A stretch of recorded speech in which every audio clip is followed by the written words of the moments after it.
बिस्मिल्लाहिर्रहमानिर्रहीम। अस्सलाम वालेकुम व्यूअर्स, प्रोग्राम में खुश आमदीद। मैं हूँ हैदर हयात खान। गुज़िश्ता हफ्ते हमने एक प्रोग्राम किया और प्रोग्राम हमने तब किया जब पंजाब असम्बली का एक हल्का PP 133 ननकाना साहब का ये हल्का एग्जैक्टली शाहकोट सिटीज़ का मेन सेंटर है।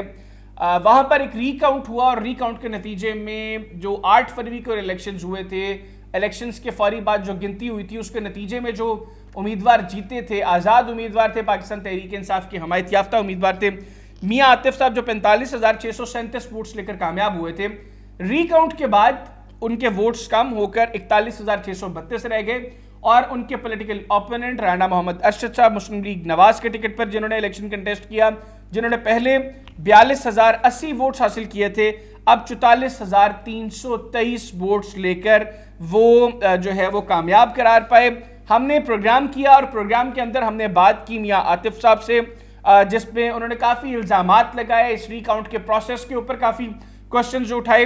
हमने उस दिन भी काफ़ी कोशिश की कि हम राना अरशद साहब से रब्ता करें, लेकिन तबीयत की खराबी की वजह से राना अरशद साहब के साथ कांटेक्ट नहीं हो सका।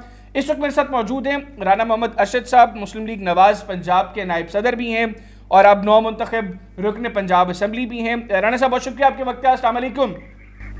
जी वालेकुम अस्सलाम, thank you very much. Rana साहब सबसे पहले तो बहुत बहुत मुबारक हो, आप एक मरतबा फिर पंजाब असम्बली में मुंतखब होकर जा रहे हैं।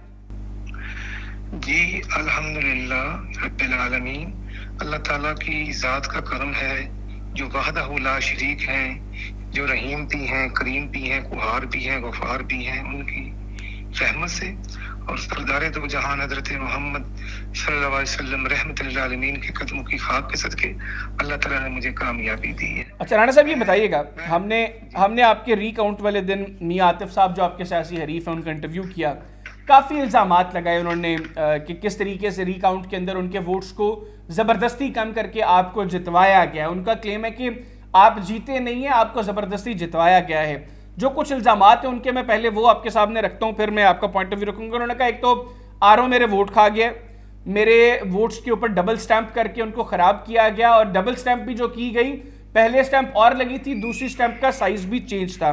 तीसरा उन्होंने कहा कि 3 थैले सिरे से ही गायब थे जिनकी काउंटिंग ही नहीं हुई और बावजूद इसके कि हमारे बड़े कंसर्न्स थे, ज़बरदस्ती RO ने राना अरशद साहब को जितवाया। जी थैंक यू वेरी मच। गुजारिश ये है कि जिन शख्स का नाम आपने लिया है, ये पूरे 5 साल किधर थे जब 9 मई के वाक़या के बाद ये शख्स शाहकोट की आवाम की खुशी गमी में नहीं आया और हत्ता कि इसने अपने डॉक्यूमेंट्स भी अपने वकला के जरिए फाइल करवाए और इसके कागज रिजेक्ट हो गए थे कि इसने सिग्नेचर नहीं किए हुए थे और इसने हाई कोर्ट से कागज जमा करवाए। ये इलेक्शन से 8 दिन या 10 दिन पहले आया है, ये खुद तो किसी गांव में नहीं गया। और माजरत से हम सियासी लोग ना पीर नहीं होते कि लोग हम गायब रहें और लोग हमें वोट दे दें। अल्हम्दुलिल्लाह पूरा साल मैंने कैंपेन की, मैंने मेहनत की। इसने जो 4.5 साल कश्मीर माइनर नहर जो बननी थी, जो शबाशी साहब का मंसूबा था, उसको रोके रखा PTI की गवर्नमेंट ने और इस मियां आतिफ साहब ने बनने नहीं दिया। शाहपुर ननकाना रोड 28 किलोमीटर हमजा शबाज ने दिया, इसने उसको रोके रखा। जड़ा वाला रोड को रोके रखा। जो ट्रामा सेंटर TH था उसको रोका। अल्हम्दुलिल्लाह ट्रामा सेंटर को मैंने प्राइम मिनिस्टर से 61 मिलियन लेके कंप्लीट करके चालू करवाया। ननकाना मारा गया। आप ये देखें कि 24 जनवरी को मियां नवाशी साहब, मरियम नवाशी साहब, अल्हम्दुलिल्लाह मैं वज़ीर सदर हूँ, मेरी दावत पर अल्हम्दुलिल्लाह और डॉक्टर शदरा साहब की दावत पर वो ननकाने जलसा करने आए हमारे हल्के में। अल्हम्दुलिल्लाह हमने वोट लिए। सवाल ये है कि राना मोहम्मद अरशद के वोट मोहम्मद अरशद के आगे डाल दिए गए। मोहम्मद अरशद जो है वो एक फॉर्मेलिटी का कैंडिडेट था, उसने इलेक्शन कंटेस्ट नहीं किया।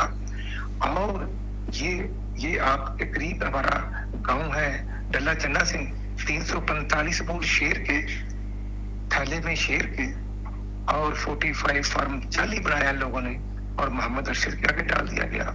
ये बोला चक वहां से 276 वोट शेर के और डाल दिए गए मोहम्मद अरशद को।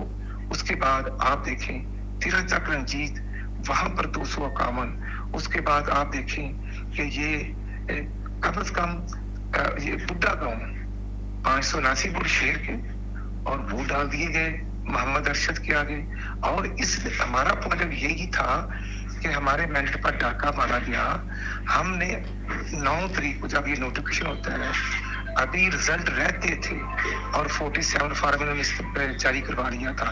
वो एक अलग कहानी है कि इनके कौन से अजीज थे जिन्होंने मदाखलत करके, वो गवर्नमेंट सर्वेंट हैं, इनके करीबी अजीज हैं, इनके बहनोई हैं, उन्होंने मदाखलत करके हमारे मेरिट को चुराया, मैनेज किया गया। और इसके साथ साथ फिर दूसरे कैंडिडेटों को ये कमालपुर 276 वोट मेरे जो है सीजर बरियार साहब के आगे लिखे, मेरे आगे 0 डाला गया। ये प्री प्लान हुआ सब कुछ। और हमारा पॉइंट भी यही था। हमारी 9 तारीख को रिकाउंटिंग की एप्लीकेशन रिजेक्ट कर दी गई बताए बगैर। ये एक साजिश थी। हम 11 तारीख को हमारी submission election commission of Pakistan में सबमिट हुई। 12 फरवरी को 2 रुकनी बेंच ने, दरानी साहब और चितोई साहब ने आरओ का इसका नोटिफिकेशन जो था, जो मैं समझता हूँ मनगढ़ंत और बेबुनियाद था, उसको सस्पेंड करके और इसको अल्हम्दुलिल्लाह हमें हमारी रिक्वेस्ट को एक्सेप्ट कर लिया कि क्यों नहीं रिकाउंटिंग हुई 95 आर्टिकल के मुताबिक, आईने पाकिस्तान के मुताबिक। जब आपकी जो लीड है वो 5% से कम हो तो रिकाउंटिंग होती है। हमारी तो 3% से कम थी, हमारे साथ ज्यादती हुई थी। तो फिर 12 फरवरी के बाद 15 फरवरी को चेयरमैन राजा सिकंदर साहब, चेयरमैन साहब ने खुद हियरिंग की और फिर उन्होंने कमेटी कॉन्स्टिट्यूट की कर दी। और committee constitute additional director general Nadeem Haider Syed साहब की क्यादत में 3 रुकनी कमेटी 20 फरवरी को आती है। ननकाने विजिट किया, इनको मिले, हमें मिले। और जो मेरे वोट जलाए गए, शेर जो काउंटर फाइलें जलाई गई, जो हमारे वोट डबल स्टैंप किए गए, वो साबित हो गए। पूरे पाकिस्तान में वाहद केस है कि जो इलेक्शन कमीशन की कमेटी बनी और कमेटी ने रिकमेंड किया फॉर रिकाउंटिंग। अल्हम्दुलिल्लाह 12 मार्च को फिर हियरिंग होती है और 12 मार्च को फैसला होता है जो महफूज रहा। जो 2 अप्रैल को फैसला सुनाया गया 20 दिन बाद, और फिर 3 डेज में रिकाउंटिंग होनी थी। तो 24 घंटे 3 दिन रिकाउंटिंग होती रही सबके सामने। और हैदर अयाद खान साहब, मैं आपको की वसादत से चैलेंज करता हूँ, 165 पोलिंग स्टेशन है, पहले पोलिंग स्टेशन से लेकर बदस्तूर अल्हम्दुलिल्लाह मेरी लीड रही। आप देख लें, 135 पोलिंग स्टेशन की गिनती हुई तो मेरी 52,000 समथिंग लीड थी। जब 85 पोलिंग स्टेशन की लीड हुई तो मैं आपको इनकी तस्वीरें सेंड करता हूँ। इन्होंने खुद मीडिया को कहा कि बहुत स्मूथली रिकाउंटिंग हो रही है, इनकी वकुला ने, इन्होंने खुद कहा। और जब इन्होंने देखा कि उन बैग्स में वोट शेर के निकले हैं, जो मेरे वोट थे 0 डाला गया था, तो अल्हम्दुलिल्लाह मेरा 42,000 समथिंग वोट पहले थे। तो जो हमारे मेरे वोट थे वो डालकर 45 हुए हैं, वो बहुत ज्यादा वोट नहीं बढ़े। और जो इसके बैगों में वोट 200 था या 300 था और 40 फार्मों में 500-600 लिखा था, तो वो जब काउंटिंग हुई तो वो इसके कम हुए। हाँ, जो रिजेक्शन थी, ये जो पहली रिजेक्शन है वो 90% शेयर के वोट रिजेक्ट किए गए, जो इसके वोट से काउंटिंग नहीं हुई थी। तो माई पॉइंट इज कि ये जो रिकाउंटिंग है, अगर इनको इतराज था तो ये वहां पर इतराज नोट करवाते, वहाँ मीडिया पर्सन भी अंदर में। अच्छा राना साहब कता कलामी की माजरत, मैंने आपकी सारी तफसीलन गुफ्तगू सुनी। वो 2 बातें कर रहे हैं जो प्रोग्राम के अंदर उन्होंने की कि हम जब कोई बात करते थे तो राना अरशद साहब शोर मचाना शुरू कर देते थे और वो पॉइंट आउट करते थे कि इसको भी बाहर निकाल दो, उसको भी बाहर निकाल दो, और आरओ साहब जो हैं वो राना साहब के कहने के ऊपर उन अशखास को वहाँ से बाहर निकाल देते थे। इस बात में कोई सदाकत नहीं। आप मौके की वीडियो ले लें, जब ये फैसला इन लोगों ने किया कि 20 कैंडिडेटों की बजाय 30 की रिकाउंटिंग हो जाए, राणा मोहम्मद अरशद, मोहम्मद आतिफ साहब और मोहम्मद अरशद की, इन तमाम लोगों ने साइन किए, आतिफ एंड कंपनीज पूरी ने। इनकी बात मैंने मान ली कि 3 की काउंटिंग हो जाए, क्योंकि मुझे तो दूसरों पर भी इतराज था कि मेरे वोट डाले गए हैं। और फिर ये देखें कि हम 2 लोग बैठे हैं, इनके 12 लोग बैठे थे। इनकी मिसेज भी कैंडिडेट के तौर पर उसका साथ एक एजेंट बैठा था। फिर 12 लोग इन्होंने बिठाए हुए थे डिफरेंट नामों पर, मतलब जाली पोलिंग एजेंट भी बनाकर इन्होंने बिठाए, और 12 लोग ये थे और 2 हम थे। हाँ, हमारे एक अमेठी कैंडिडेट के भी 2 थे, हम 4 थे, ये 12 थे। और ये लोग शोर मचाते थे। और मैंने एक बात बिल्कुल मैंने की है कि ये रिकाउंटिंग मेरी रिक्वेस्ट पे हो रही है। ये इलेक्शन कमिश्नर को आगे धावा बोलते थे, ये उनके साथ मिसबिहेव करते थे, और जो काउंटर फाइलें थी और वो जो मैं समझता हूँ कि जो सिरे लगाई गई, ये वहां इन्होंने ये जबरदस्ती मटीरियल उठाया है। सब कुछ हमने बर्दाश्त किया है। और किसी एक दो दफा इलेक्शन कमीशन ने कहा कि जो मेंबर जिनकी गिनती बोल रहा है, लेकिन इन्होंने शोर मचाया कि नहीं, हमने सब ने रहना। आप मौके पर देख लें, ये थ्रू आउट सेटिस्फाई रहे हैं। और थ्रू आउट 10 पोलिंग स्टेशन थे तो अल्हम्दुलिल्लाह शेर की लीड, 20 थे तो शेर की लीड, भाई 135 पर मेरी 5200 की लीड है, और बाद में कम होकर 2700 की लीड हुई है। तो मैं चैलेंज करता हूँ कि ये लोग मुझे बताएं कि जाली 45 फार्म इन्होंने बनाए, इन्होंने मेरे वोट जलाए, इन्होंने बैग गैप किए। जो 3 बैग हैं वो इन्होंने कहा जी हमें कोई जरूरत नहीं बैगों की। मैंने शोर मचाया कि वो बैग क्यों नहीं आए, बैग आने चाहिए। जब पूरा मटेरियल आया तो वो 3 बैग कहाँ है? तो इनके पोलिंग एजेंट्स ने कहा कि ये हमारे पास 45 फार्म मौजूद हैं, उनके मुताबिक रिजल्ट तैयार हुआ। अच्छा, यानी वो जो 3 बैग्स नहीं आए उनका रिजल्ट जो है वो जो पहले पिछले 45 फॉर्म्स थे उनके मुताबिक काउंट किया गया, और वो फार्म इनके पास थे, इन्होंने लिखवाया है। अच्छा, हैदर याद साहब, मैं पूरी जिम्मेदारी से अर्ज कर रहा हूँ, इन्होंने लिखवाया और मैंने इतराज किया, लेकिन फिर मैंने कहा कोई बात नहीं, लेकिन ये मुनासिब नहीं। अच्छा, लेकिन राणा साहब यहाँ पे एक बड़ी इंपॉर्टेंट चीज़ है, एक बहुत अहम चीज़ है कि जो आरओ इनको नोटिफाई कर रहा था, जिसने इनकी जीत नोटिफाई की, वो सही थी या गलत थी? अब वही आरओ आपकी जीत को नोटिफाई कर रहा है। पहले का काउंट वहाँ पे हुआ, दूसरा काउंट जो है वो मतलब उसके अंदर आप जीत रहे हैं। तो इस प्रोसेस में कहीं ना कहीं फिर गलतियाँ तो हुई हैं, वो आपकी फेवर में हुई हैं या आपके खिलाफ हुई हैं, आतिफ साहब की फेवर में हुई हैं या उनके खिलाफ हुई हैं? तो प्रोसेस के ऊपर तो सवाल उठ गया एक मरतबा राणा साहब। नहीं, प्रोसेस पे उठा। Election commission of Pakistan chairman Raja Sikandar Sultan Sahab ने तो प्रोसीजर को अडॉप्ट किया। देन आरओ जो थे वो एसी साहबान थे, डीआरओ जो थे वो टीसी साहबान थे। ईसीपी की पावर्स को इस्तेमाल इन लोगों ने करना था, जहां उन्होंने मिस यूज किया। आर्टिकल 95 के तहत रिकाउंटिंग होनी थी, मेरी नहीं हुई, तो देन ईसीपी ने एक्शन लिया। इलेक्शन कमीशन ऑफ पाकिस्तान और कमीशन ने एक्शन लेकर रिकाउंटिंग कराई।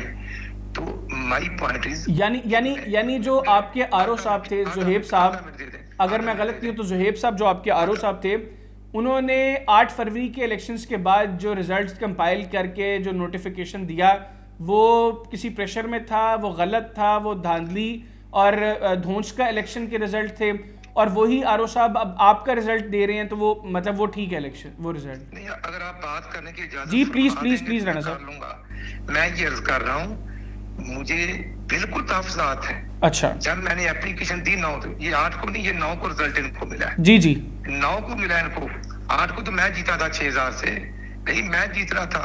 45 फार्म जाली तो इन लोगों ने इस्तेमाल किए। बिल्कुल तो अब मेरा पॉइंट मैं अर्ज कर रहा हूँ जी कि बुड्ढा गांव 579 वोट शेर के मोहम्मद अरशद को डाल दिए गए। ये 45 फार्म मेरे पास है, ये 45 फार्म जो मेरे वोट है, मेरे आगे नहीं है, तो ये एक्सेप्ट किया, ये आरओ ने एक्सेप्ट किया, लेकिन उसने रिजल्ट दे दिया। रिजल्ट नहीं देना चाहिए था। यही मेरा पॉइंट है राणा साहब, यही तो मेरा पॉइंट है कि आरओ ने उस दिन फिर गलत किया ना। अगर उसने आपकी सुनवाई नहीं की, आपकी रिक्वेस्ट पर रिकाउंट नहीं किया, उसने धोंस और धांधली के इलेक्शन को जो आपका क्लेम है उसको एक्सेप्ट किया, तो फिर आरओ ने गलत किया उस दिन। बिल्कुल, आरओ को अख्तियार था रिकाउंटिंग का, कि जो मेरे वोट थे, जो मेरे बैग थे, उनकी करेक्शन करते या करवाते प्रिजाइडिंग ऑफिसर से, नहीं करवाई गई। तो देन यही एक बुनियाद थी मेरे केस की कि रिकाउंटिंग क्यों नहीं हुई 95 आर्टिकल के तहत। फिर कमेटी कॉन्स्टिट्यूट हुई, गालबन वो आर्टिकल 97 है या कौन सा है, प्रोसीजर अडॉप्ट किया गया है। ईसीपी ने 2 महीने लगे हैं एक दिन में मेरी रिकाउंटिंग नहीं हुई, पूरे पाकिस्तान में ये वादा रखा था कि PP 133 का नोटिफिकेशन नहीं हुआ था। अल्हम्दुलिल्लाह ये अल्लाह ताला की जात का करम और शुक्र है कि ये मुस्लिम लीग नून का मैंडेट था और ये मुस्लिम लीग नून को मिला है। और दूसरी बात ये है कि मैं वो जो रिजेक्शन हुई है उसमें अगर मेरे वोटों की गिनती हुई है तो इसके जो वोट रिजेक्ट हुए थे उनकी गिनती क्यों नहीं हुई? वो प्रिजाइडिंग ऑफिसर ने क्यों मिस्टेक्स की? आरओ अपनी जगह पर, लेकिन मेरे साथ जो ज्यादती की वो प्रिजाइडिंग ऑफिसर ने की है। किसको नहीं पता? वैसे क्यों आपके साथ जाती हुई राणा साहब? सर मैं कहता हूँ कि किसको नहीं पता कि अब हैदर हयात खान एक एंकर है और एक गली में हैदर रहता है, तो हैदर हयात खान और हैदर में जमीन आसमान का फर्क है। मतलब मैं उस इलाके का नुमाइंदा हूँ, वो प्रिजाइडिंग अफसर 9-10 लोग होते हैं, उन्होंने राणा मोहम्मद अरशद के वोट बैग में डाले, 45 फॉर्म पर मोहम्मद अरशद के आगे लगा दिए। इससे बड़ा जुर्म क्या हो सकता है? कोई जुर्म है इससे बड़ा? अच्छा राणा साहब, अब मैं जानता हूँ कि आप भी इस वक्त काफ़ी अहम जगह बैठे हुए हैं और आपके भी मामला काफ़ी इंपॉर्टेंट चल रहे हैं। मैं मुख्तसरन आखिर में अब ये पूछूंगा कि अब इस सारे प्रोसेस के बाद अभी आप अपने जो सियासी हरीफ हैं मियां आतिफ साहब, उनको क्या पैगाम देंगे? देखिए मैं समझता हूँ ये इलेक्शन की गेम होती है, मैंने मेहनत की है, मैंने कोशिश की है और अल्लाह ताला की ज़ात से जो मेरी डिमांड थी कि मेरा पहले 42,000 था, जो मेरे वोट गए वो मुझे मिल गया, वो 44,000 हो गया। और जो उन्होंने वोट डलवाए थे, जो प्रिजाइडिंग ऑफिसर्स ने मिस्टेक की गिनती में कि उसके वोट कम थे तो ज्यादा 45 फॉर्म थे। अब करेक्शन तो होनी थी ना, वो करेक्शन हुई है, वो मेरे पास तो नहीं है मटेरियल। और मैं तो समझता हूँ कि अगर पहले वोट मुझे मिलते तो बिल्कुल मैं उस इलेक्शन आरओ पर और प्रिजाइडिंग ऑफिसर पर इत्मीनान करता। जब मुझे नहीं मिले तो मैंने पॉइंट आउट किए। तो ये थ्रू आउट रिकाउंटिंग को इंडोज करते रहे हैं, 3 दिन लगे हैं, पूरे पाकिस्तान में वाद मसाल है, तो ये इत्मीनान करते रहे। इनका पॉइंट ऑफ व्यू मैं अभी आपको वीडियो भेज देता हूँ जिसमें ये कह रहे हैं कि बहुत अच्छी हो रही है। भाई 135 पर मेरी 5200 की लीड और ये इत्मीनान कर रहे हैं, तो 30 बाकी रहते थे। 30 बाकी होने के बाद मेरी लीड 2700 की रह गई है। इसलिए मैं करना चाहता हूँ कि मैं अल्लाह ताला की रहमत से, अल्लाह ताला के करम से मैं मुस्लिम लीग का वर्कर हूँ, नवाज शरीफ का वर्कर हूँ। मैं तो आवाम की खिदमत कर रहा हूँ और मैं मुस्लिम लीग नून का नहीं, मैं PTI के कारकुनों का भी अल्हम्दुलिल्लाह खिदमत गुजार हूँ। मैं हर पार्टी के साथी का वर्कर हूँ। मेरा जीना मरना आवाम के साथ है और मैं समझता हूँ कि ये ईमानदारी के साथ जो इनके साथ बैठे हुए वो भी बताएं कि क्या उन लोगों ने कुछ साल, 2 साल मेहनत की थी, हल्के में आए थे, किसी की खुशी के में आए थे? नहीं आए थे। ये एक बड़ी प्लान जो आतिफ साहब के करीबी अजीज सरकारी अफसर थे, उन्होंने सब कुछ किया था। मिसयूज ऑफ अथॉरिटी हुई थी, तो अल्हम्दुलिल्लाह 2 महीने लगे। अल्लाह ताला ने करम किया। अल्लाह तबारक व तआला वहदहु ला शरीक मुझे आवाम की खिदमत करने की बिल्कुल ठीक हो गया। बिल्कुल मैं अल्लाह ताला का भी शुक्र अदा करता हूँ, आवाम का भी शुक्र अदा करता हूँ। मैं गरीब का साथी हूँ, मैं मजलूम का साथी हूँ, मैं तालिब इल्म का साथी हूँ, मैं किसान का साथी हूँ, मैं जालिम का साथी नहीं। और अल्लाह ताला मुझे गरीब आवाम की खिदमत करने की हिम्मत और आमीन आमीन। बहुत शुक्रिया राणा साहब, बहुत मेहरबानी, आपने प्रोग्राम के लिए खुसूसी तौर पर वक्त निकाला। नाज़िन मुस्लिम लीग नवाज़ के रहनुमा राणा मोहम्मद अरशद साहब हमारे साथ मौजूद थे। हमने ये प्लेटफॉर्म उनको ऑफ़र किया था, उन्होंने हमसे कांटेक्ट किया और अब उनका पॉइंट ऑफ व्यू भी हमने इस प्लेटफॉर्म के तवसत से आप तक पहुंचाया। आज के प्रोग्राम से इतने, अगले प्रोग्राम तक के लिए मुझे और मेरी टीम को इजाज़त दीजिए। अल्लाह हाफ़िज़। पाकिस्तान जिंदाबाद।